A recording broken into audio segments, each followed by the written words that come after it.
Hello beautiful people, welcome back to my channel. In today's video we are going to make grilled beef kebabs. These are so good. They are very popular in my country. They taste so good, especially when you eat them with hot sauce. Before we get into the video, please make sure you subscribe to my channel and hit the bell notification so you don't miss anything. This recipe makes about 25 kebabs. You are going to need 3 pounds of boneless beef meat, 1 green, 1 red and 1 yellow bell pepper, some leek, garlic, ginger and 1 onion. Oh, I ended up using 2 onions, guys, sorry. You also need these are my favorite spice, some herbs of provence, oregano, parsley, black pepper and sea salt. I use about 1 tablespoon for each of them. You're going to need some African nutmeg, country onion and maggi cubes, and of course some skewers. Okay, let's get started. I'm going to start off by cutting the meat into medium pieces.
Okay guys, to season my meat, I'm gonna use half of my condiment and I'm gonna save the other half for my marinade.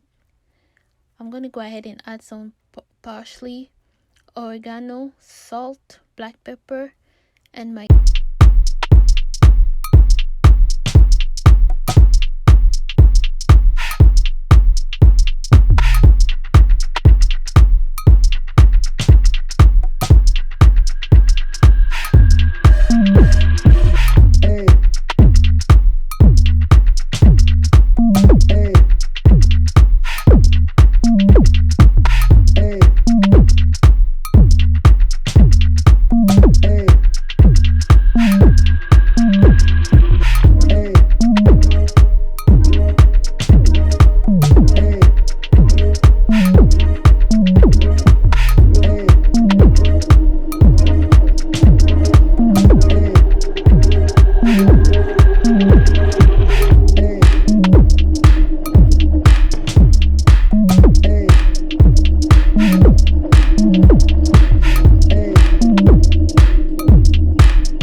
Please make sure you follow us on Facebook and Instagram. Thank you so much for watching, and I'll catch you in my next video.